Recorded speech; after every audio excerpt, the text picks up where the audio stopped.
What's up, everybody? I'm Reverend Nia.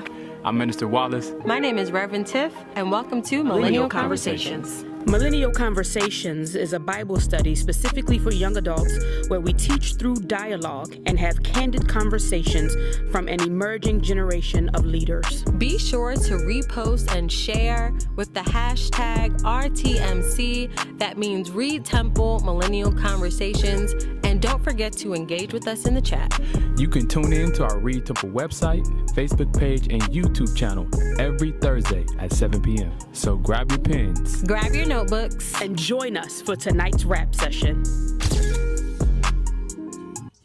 Good evening, everyone, and welcome back to another Millennial Conversations. We are in a new month, and for the entire month of June, we will be highlighting young adult men all month long. I believe there are 5 Thursdays in June. Make sure y'all are tuning in. Make sure y'all are tagging y'all young adult males. It will certainly be a month to remember, worth of conversation and content and engagement one with another. I am certainly delighted to have 2 of my brothers, one older, one younger. I'm excited to have my brothers with me here on tonight, and I will invite them to introduce themselves in their own way at this time, and we'll start with you, E. What's going on, y'all? My name is Elijah Farabee. I am a friend of the wonderful and younger adopted brother in Christ of the wonderful Reverend Chania DIllard. We went to seminary together at Wesley Theological Seminary. I'm currently working as a program director for a literacy-based, faith-based nonprofit called Project Transformation DC out here in the DMV. And I'm excited to talk with Brother Terrence, Sister Chania, and all of you today about Black men, families, relationships, and faith, because it's something I'm pretty passionate about based on my own experience, and I'm really excited for the conversation that we'll have. Awesome. In addition to everything that he said regarding to the conversation, I too look forward to it. My name is Terrence Fitz. As he alluded, since he's the youngest one, that makes me the older one. Me and Chania were in ministry for years at Read Temple. So this is something that I do enjoy, especially when we're talking about young Black men. So I'm ready to dive in. Excellent. Thank you both so much for joining us tonight. Listen, if you are tuning in tonight, please be sure to repost and share using the hashtag RTMC. That stands for Read Temple Millennial Conversations. And make sure that other people, you tag your young adult male friends in the chat so that we can all continue to learn and grow together. And so I'm just going to get out the way and let these men chop it up as we talk about healing and reconciliation for Black men and their families. And of course, you guys can, incorporate the scripture and anything else you want to talk about. But to jumpstart the conversation, I just want to ask, I guess this would be a great way to jumpstart the conversation. With keeping in mind the different things that are happening around the world, specifically these senseless shootings that's left a lot of people wondering where God is. How do you respond to those questions, or even to that particular perspective as a Black man, or in your case, Terrence, as a Black man raising Black boys? And we'll start with you, Elijah. Wow, that's in light of the yesterday's events, recent events, and then the multiple horrendous and horrific scenarios and situations in which we've had children be the victims of senseless violence, educators be the victims of senseless violence. I can understand and empathize, and have also felt, the question of where is God in the midst of what's going on? Because when tragedy strikes in such a horrific way, we've seen tragedy strike in horrific ways, from everything from slavery to Native genocide to the issues that are surrounding wars in other countries and over resources and things like that. It can make one think that God is absent and removed, and that God does not grieve with us. And I found that in situations like that, it's best to first sit with how you feel. Take the time before you become responsive, before you come to God's defense, because in reality, God does not need anyone to defend him. You take a second to think about what the appropriate actions and responses are. So if it's a type of question or conversation in which you're invited to share openly, or unless you're being potentially led into something that's kind of like a setup to dishonor God or to dishonor faith or whatever. The first thing I'd say that we should do is like kind of just take a moment to discern if it calls for words or if it calls for presence. I found that in situations in healing spaces such as churches, that more often than not, the opportunity to just grieve together and to lament and to take time to reflect on what has happened is more conducive to understanding God's presence in the midst of something like that, as opposed to the response of the immediate scripture of, God being present, God being all-knowing, that, for everything there is a reason, and God being transcendent. And yes, these are all things true about God. But just like when we lose someone close to us, the last thing we want to hear is that. So I think that it's essential to be present with people, to allow people to feel what they feel what you feel first and foremost. And then I think that it allows for the work of the Holy Spirit to move authentically, as opposed to, well, let me pick up a Bible and throw scripture at you immediately, to come to God's defense, because God needs me in my very mortal self and my very limited knowledge and understanding of who God is to defend God.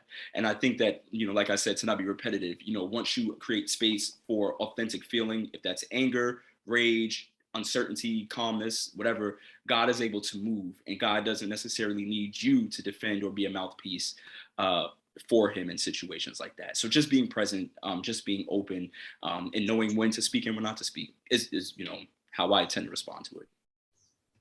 Well, I'm Peter. I'm just reckless. I'm always ready that Chania would tell you, like, that is my pedigree. Like, I'm ready for action first, and we can talk later. But in regards to the shootings, as a person, it's scary. But as a parent, who has children in elementary and high school, it's terrifying, because, to think that on a Tuesday afternoon, or was that on Tuesday, to think that my kids go to school and the possibility of them not coming back because of some senseless violence act, it's unsettling. Like, even with today, with dropping my son off at school, they had a heavy police presence, and it just goes to show that I think that in this moment we're numb to it. When you say healing, or, is God there, or the absence of God? And, I'm gonna keep it a buck. There's been quite a few times where I'm like, okay, God, like, all that I'm doing, like, and me taking a back seat to me, and like, it's still on, like, I'm still on rocky ground. Like, this shouldn't happen. This is something that I'm struggling to get over, on how, you're there, but yet it happens. But eventually, as you say, as you're slow to speak, after a while, it sets in. But I think it's becoming too much of a norm, that the healing place, we have to group together at the church to heal from something that honestly really shouldn't be happening. So, as a parent, or, faith-wise, yes, I believe that regardless of what happens, God takes care of over time. Yes, we heard, some people grieve for years, some people grieve for months, some for days. But when it comes to the children, when it comes to your children, I don't know, it just hit different. Because, when you have to protect you is one thing, but when your child is off, and knowing at the age of 10, they're unprotected. You know what I mean? So they're at a disadvantage, and they're so innocent in this. So it's crazy, because I feel like it's becoming too much of a new norm. And, we talk about it, and we talk about it, we shed light about it, the news media there post and talk about it. Oh, guns this, no guns that. But after a week or two, it go away. Once the funerals happen, after the kids is buried, there's no more news for them. They ain't reporting it no more. They're not following up with, gun lobby laws or anything like that. It just dies until another shooting happened, or another shooting happens. And, it's just sad, because it doesn't even have to be at a school. Like a couple months ago, there was a shooting back home in Pittsburgh, where it was a bunch of kids from the ages of 10 to 17 at an Airbnb house party. And it was like over 150 shots. inside that close confinement of a space. Mm. And remember, these are middle school and high school students who was hosting this party. So it's like, it's just scary because as a parent now, when we were kids, our parents would be like, I'll pick your friends. Like, you can't play with that person. Oh, no, you can't play with that. Or you can play with them. I like them, but you don't really like them. But it's like nowadays, man, we didn't have social media. Not that my kids is on it or my youngest is on it, but they're so well aware of so much going on that intellectually they're beyond where we were at that age. So it's crazy that having these conversations now are so easy because we've had them over and over and over again. It's no different than this. This is what I tell my son. It's crazy that the conversation for today's world is that as a Black man is school shootings and whether it's a police officer or another person that look like you, like, we just it's too many conversations that it seems like it's just becoming a recycling thought. So, I mean, reconciliation happens over time. It has to, as you say, it has to happen organic, can't be forced. It has to happen when all guards are down, where you're able to be vulnerable and transparent at the same time. So how do you, specifically as Black men, because Black men aren't, historically aren't the type to just, and I'm not a Black man, but just based off of what I am aware of, are not the type to just want to be real vulnerable with y'all feelings. Y'all not the type that's gonna want to come to the table and say, let's talk about having feelings. I'm okay with crying with other men and really just sharing about how I feel. That's not typical for you all as Black men. And so how do you have those conversations specifically within the family unit as it relates to these types of conversations, Elijah? Wow, that's a really good, really good point you bring up. I think that as Black men, for myself, I remember when we were in seminary, Chania, and it was the day after Donald Trump got elected.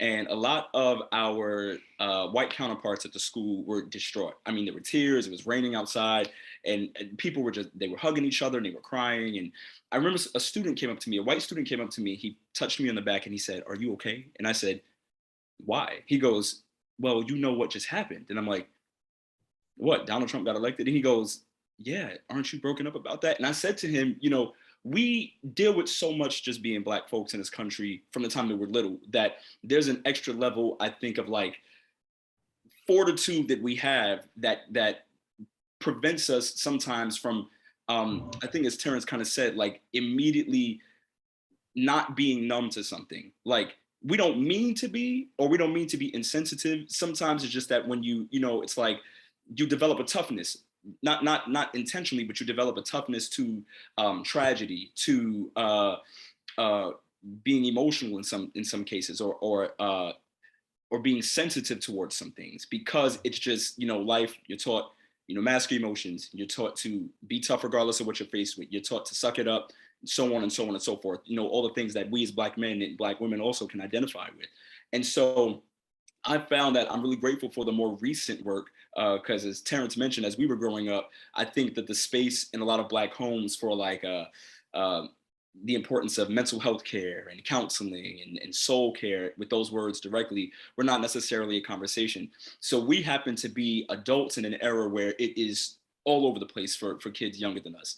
TikTok, Instagram, Twitter feeds, YouTube. I am so grateful that they have these resources. But us already being adults in it, I find that it's a little different for us, because where they already have the work done for them, if we're not the ones creating or doing the work, we're navigating our space on how to do things like trust each other.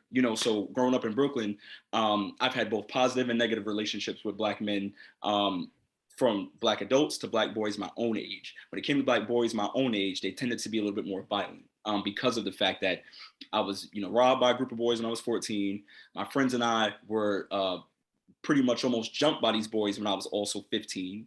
Not only that, the area before it was gentrified that I lived in was not safe. So as you know, in the summertime, a lot of silliness and violence and things like that happened. So I internalized the feeling of not trusting Black men in some regards. And then my father was absent throughout my life. So all this created this culmination of distrust that led to a lack of feeling safe to be vulnerable or feeling safe to trust someone because of the types of betrayal that I felt that I had experienced on behalf of my brethren. And so the healing process began for me when I had mentors come into my life, you know, that I didn't necessarily seek out, who happened to be Black men. Some were guys that my mom had dated who had taken on like the role of, you know, older Black male figure who eventually became like my godfather or something like that, or later on play uncle, right?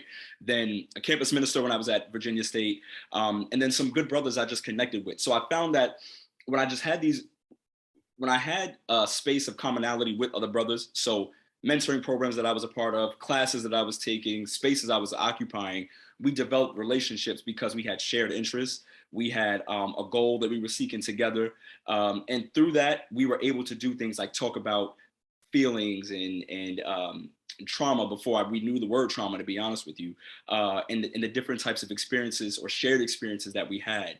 And I think that those were the building blocks to be more emotionally forward or to be more emotionally present for myself, kind of having a recalibration of like relationships with Black men, older, my age, and younger. And it's been a beautiful process. So it's never been particularly hard for me to do so, to be honest with you. I'm still getting over the hump of trusting, though. That's still something that I continually work on. And I hope I answered the question with that. I hope all of that made sense. You good, man. So the thing about having that conversation is this. One, when we were younger, yes, we were taught a lot of the things that we were taught not to do, and that we were taught that we shouldn't do as men or boys. As you can see, growing up, you know, or being a father now, it's like, wait a minute, you know, and I can see why now some of them things are frowned upon.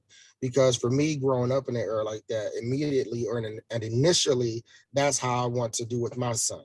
But then I'm realizing two things. One, my son is different from me when I was a kid. And he's a lot more smarter than I was. In addition to, times are changing. So on my podcast, on my sports podcast, I had Robert Morris University head coach.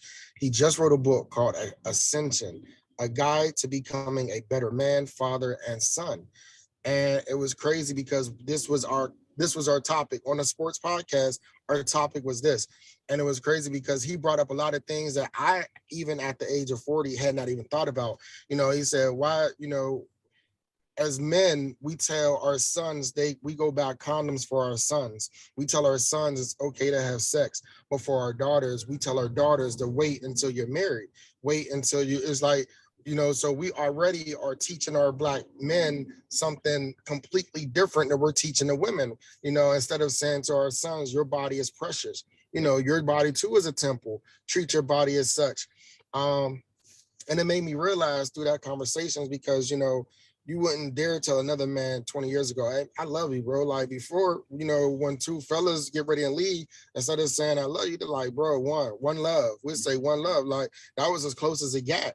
But as times change, and a lot of me, of course, my friends are parents too, you start to navigate and you start to change as well, because you can't operate in the same form, but then teach your kids something different. You're fighting two different ways. So it'll be confusing. But it became an easier conversation that I found, that a lot of the conversations, yeah, we're not supposed to cry. I tell my son, you need it, let it out. I don't care where you are. Like, I think the problem was we were taught to suppress. And when you're taught to suppress, then that just means all you're doing is keeping it. So then what happens is that one day when you decide to let it go, you're letting it go in a way that everybody is either off guard, unaware of. Where now, as being able to talk and be able to express your feelings, you know, there's still some people who will say that's not masculine, but you ask them what the definition of masculinity is, and I'm pretty sure it'll be totally different from what a man is, or what we're supposed to do, whether it's being a father, teaching, protecting, being a husband, you know, or being yourself. You know, one thing about being a Black man is that we got so much on our shoulders that we ain't like, in addition to what we put on our own selves. So it's like you gotta wear many jackets and you gotta be able to really have a poker face in some of these situations to appear unaffected. But then that comes in with your trust. That comes in with the time. We no longer have to wear that many jackets and not show that we're down. We don't have to wear those many jackets. And it's like, I've never been in a group where I tell, like, bro, I'm depressed. I've never had that conversation with guys until a couple years ago. And my man was like, let's go hiking. Hiking? We don't do that. That's not us. To when we got to West Virginia and we hit those mountains, man, when I tell you that has now been a thing, because mental health is real. And that's something that we don't talk about either. You know, when we was kids, when we hit our head, what were we told to do?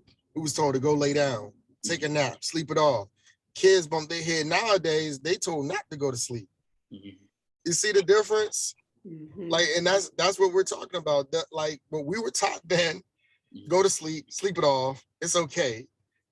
Now it's like, no, don't go to sleep. So it's times, you know, it may, in 20 more years, it may be different. They may revert back, or, you know, something else will get added. But I mean, it's easier now than it has ever been. I'll say that, to be able to be vulnerable and talk about your feelings and being able to cry and not feel like I'm a punk or I'm a sissy, you know, to feel like, yeah, I just let it out in front of my homies and I feel even more manlier.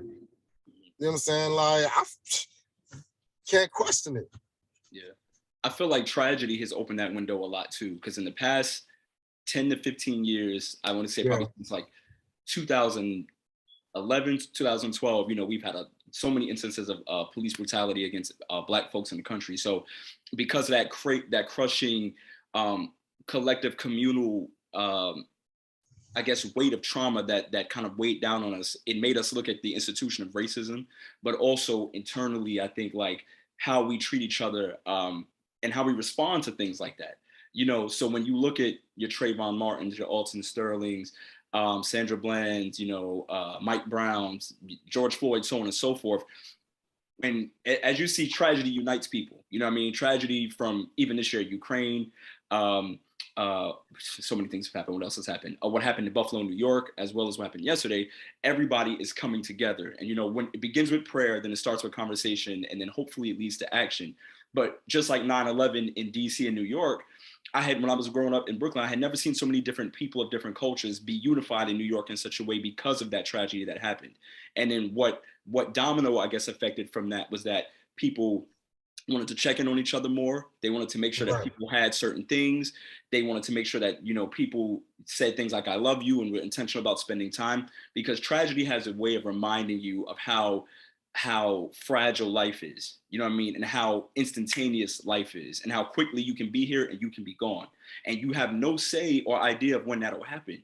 And so like with your bros and with, you know, with your other bros and things like that, like seeing men and women who look like you die, or be killed rather, sorry, in your face consistently, I think opens up the window to say, all right, this is affecting us, but also, since we're already here, let's tackle how this is making me feel as a Black man in this country.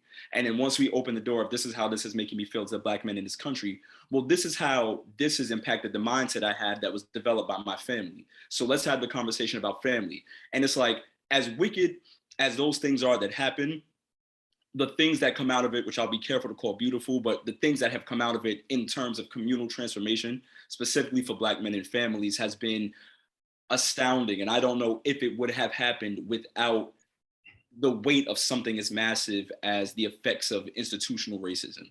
So Elijah, just to touch on that, I agree with everything you said, but I want to add one caveat to that.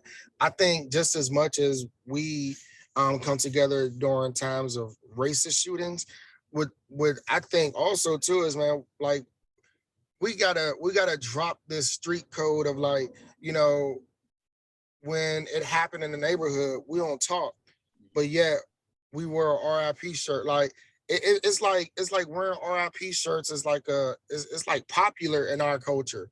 And I think that we as Black men, and then talk to a bunch of younger men, I think we gotta also talk, because they're killing each other as well, to let them know, like, yo, like y'all fighting the same fight and y'all doing it against each other. And it doesn't help because at the end of the day, like we're losing. I tell my children, I'm gonna keep it a buck. I tell my children there's 3 people that I keep my eye on. That's racist white people, that's racist cops, white or black, or that's aggressive cops, white or black, and that's people that look like you. Because at the end of the day, we can go to the Staples and get out the car, and there'll be a bunch of teens that want to rob you for your vehicle at gunpoint. Like, I think that we need to have that conversation too. Like, yo, we gotta love each other. You gotta love yourself first. But like, we gotta come together as a community as well, because we're not helping the cause, we're hurting it. Every time we fight for a cop shooting, there's 3, 4 of them going on in the neighborhood, and it's like, for what? For nothing. We don't own none of the streets. We don't own none of the streets. We don't own not near corporation of hats or clothing lines. So it's like we killing each other over nothing. Yeah. Like literally nothing. And then we got to deal with driving down the street, seeing a cop in your rear view. And like, cause I'm gonna keep it a buck. I get nervous when I see cops. I don't even do nothing, but it's like, you don't know what type of day that cop had. You don't know what's going in that cop, So it's like you get nervous, but like I refuse to live in fear. You know what I'm saying? A nervousness, and it's just like, listen, if it's my time, then it's my time. But I would really love to get to a place where we as Black men come together and really be like, listen, we are not the enemy. Like, we are not each other's enemy. We want the same thing. Instead of trying to rob somebody to get what they got, why don't you get some nuggets of knowledge? Ask them, what can I do? Like, and that's the thing I'm learning with the younger generation, man. They're a microwavable, like all they want is right now. All that hard work putting in that, I just want the answer. That's no different than my doing my 15-year-old math homework with my 10-year-old. My 10-year-old, he's still showing work because he's excited just to be doing it. He's excited about math. Where the 15-year-old, he don't want to show the work. He just want to give you the answer. And that's we got to get to a point where we gotta be willing and okay to reach down to another young Black man when we see him out in the street doing something, or if he look like he needs, or if he need help, if he just want to talk. And I think that we walk past people every day, and with a simple hi, like, you good, and in more of an approaching way, like I really love for the day when we can all just be like, look, let's look at everything that's happening on a national scheme. With all of the killings from police officers. Now look at everything that's happening that's not being reported, and tell me, how can we continue to fight both fights? Like, we can't do both fights. It's like, pick one. Excuse me. Pick one. Yeah. And the one we can't control, with somebody with a different race who already feels threatened by us for I have no reason when they outnumber. Like, you're threatened because we hold so much power. Our presence is power. We ain't even got to say much, and we shine up a room, but is getting other young men to identify and know and understand what their self-worth is, and understand that they can get what they're looking to rob for just as much, if not more, if they really just put the work in and get their hands dirty and do it the right way. You know what? I really agree with that you said, Terrence. I went to Barnes & Noble the other day, right? And, if you ever go to like the section that's like current social issues, they have like a section very specifically for everything Black, except in the section I was in, everything was about racism, right? And like you, I understand that racism is absolutely and positively an issue that has to be addressed and has to be continued. You got to slay the dragon, in every effort that you can.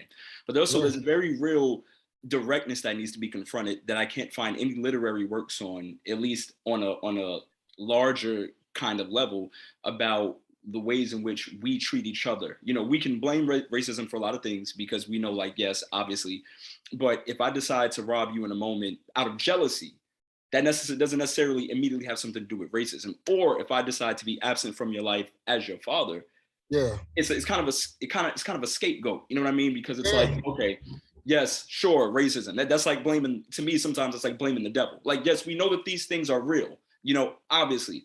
But at the end of the day, you still have a choice to make on a day-to-day, hourly, minute-by-minute basis. Yeah. And so I remember Chania was like, y'all think of a scripture, that works for whatever. And I was like, well, what can I think of when it comes to like reconciliation with families? Because as you were saying, like, it has to start on a familial, individual, communal level for that real healing to happen. Because back in 2020, when we were all going to marches and this and that, and we had our signs, sure, it felt good in that moment, and I'm sure that it definitely did bring attention to certain things. But did it really impact communities the way that we would hope? Did it only impact gentrified communities, or did it impact the communities where they don't really care about going to somebody's march? Communities we're all familiar with, that a lot of us are from, where the issue is the safety we feel when the temperature goes up above 90 degrees in our neighborhoods, going to the store, pulling into a parking spot at night, going to your building. There were many summers I would go to my building as a child, and there'd be people just hanging out in front of it that didn't live in it, smoking weed, shooting dice. Somebody had just got shot across the street from where I was living. And there was a different kind of feeling that came with that we don't necessarily like to tackle. So when I was thinking of like scriptures, I was like, well, why don't we like to tackle them? And I thought about when, remember when Joseph had confronted his brothers in Genesis about him like being sold into slavery. In that moment, I think that was Genesis 45, right? So, you got the years and years of trauma, then he becomes successful. Then they come, as Genesis 45, 1 through 15. And then they come into his life and he confronts them and says, I'm your brother Joseph that you sold into slavery. And he was waiting on them to say something, but they didn't say anything. And I was like, well, I would probably be stupefied too if I was the cause of somebody's trauma and I thought they were dead and they were standing in front of me. You know what I mean? I'm like, and the issue that you were saying that I felt in that was that we don't want to do the work, as you were saying, with like 10-year-olds and 15-year-olds, because it gets ugly and it gets messy. It's easy for me to say, just heal, bro. You gotta heal, bro. Like you gotta, I mean, duh, right? But what do we do to do that? Sometimes that looks like you have to talk about fatherhood neglect. Sometimes that looks like you have to talk about molestation. Sometimes that looks like you have to talk about domestic violence or drug abuse. And it's not going to be pretty, and it's not going to be nice, and it's not going to be safe, and it's not going to be fun. So, the Genesis scripture really just reminded me that when it comes to our families, our communities, our, healing as Black men, we have to be willing to just confront and get dirty with it and let the chips fall where they may. But I think that, God is in the, how we always put God, at least when I say we, just collectively, culturally, in a lot of senses, generally speaking, God is always a light. God is always the sun. God is always, surrounded just in capsuled, I guess, in light all the time. But, before God spoke into light, there was darkness, and God was in the darkness, right? And then, you think about how God does some of God's best work in the darkness.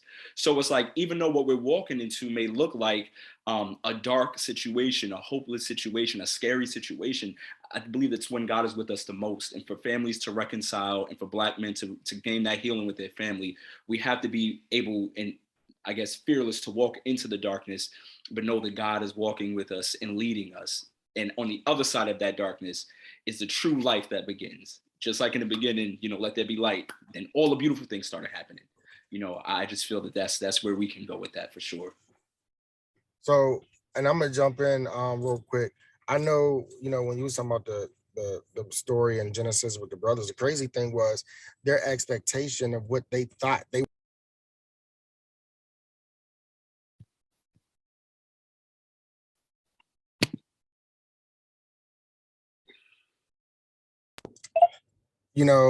back, when you talk about Genesis and, the brothers, the thing was, the reason why they were so stumbled, because they were expecting, when they realized who they were talking to, they were expecting way much more. And what happened was, in that moment, like, he had already dealt with the healing and the reconciliation. And I think that for us as people, as Black men, we have to be able to get to a point in our lives when if a brother crosses us wrong, that we don't make it bigger than what it really is. And, to be sold off into slavery by your own siblings is huge. So I think if somebody can be sold by their siblings and come back and then be over all of them and still have compassion and still have love and still have that healing and reconciliation, then how is it that we can't do it when somebody step on our foot in the McDonald's on accident? or somebody accidentally bump us in line. You know what I'm saying? Like, we got to do better. And I think that it starts with us having the conversations amongst each other and then trickling down and talking to other kids and our children and etc. But just having no conversation at all is never going to work. Man, this has been great, and I can't thank you enough. And I know we could go on, and we actually are at time.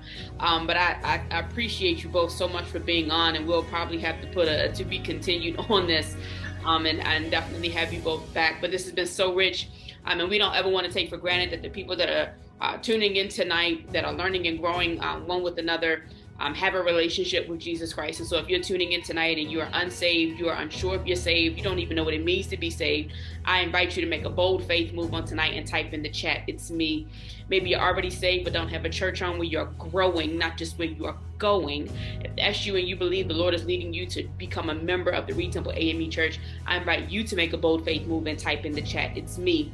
Maybe you're already saved and you have a church home where you're growing, but you want to recommit or rededicate your life back to Christ. What does that mean? That means you and Jesus had a viable, functioning relationship, but you and Jesus had a falling out and y'all broke up. You went to live your life like it was golden, and now you're saying, "You know what, God, I'm so sorry. I've tried this thing called life independent of you, but now I'm choosing to live this life dependent upon you, and I want you to take me back, God." God, listen, the saving grace is God has never left this position. Just been waiting for you to make the decision to want to come back. And so if that's you tonight, won't you make a bold faith move and type in the chat, "It's me." Now, maybe you haven't grown as bold in your faith just yet, and that's perfectly fine. It's no shade, no condemnation here. Just head on over to www.reedtemple.org/cares, and someone will most certainly be in communication with you. Last and certainly not least, if you would like to sow a seed into the life of this ministry, not just Millennial Conversations, but that of Reed Temple AME Church, so that we can continue to do the work of the Lord in the church as well as in the community, I invite you to follow the directions that are on your screen right now. And so whatever seed you would like to sow, no matter how great, no matter how small, just whatever you give, just make sure you do so with a cheerful heart. Thank you again so much to Elijah Farabee and to Terrence Pitts for joining us tonight. Make sure you join us next Thursday for another Millennial Conversation.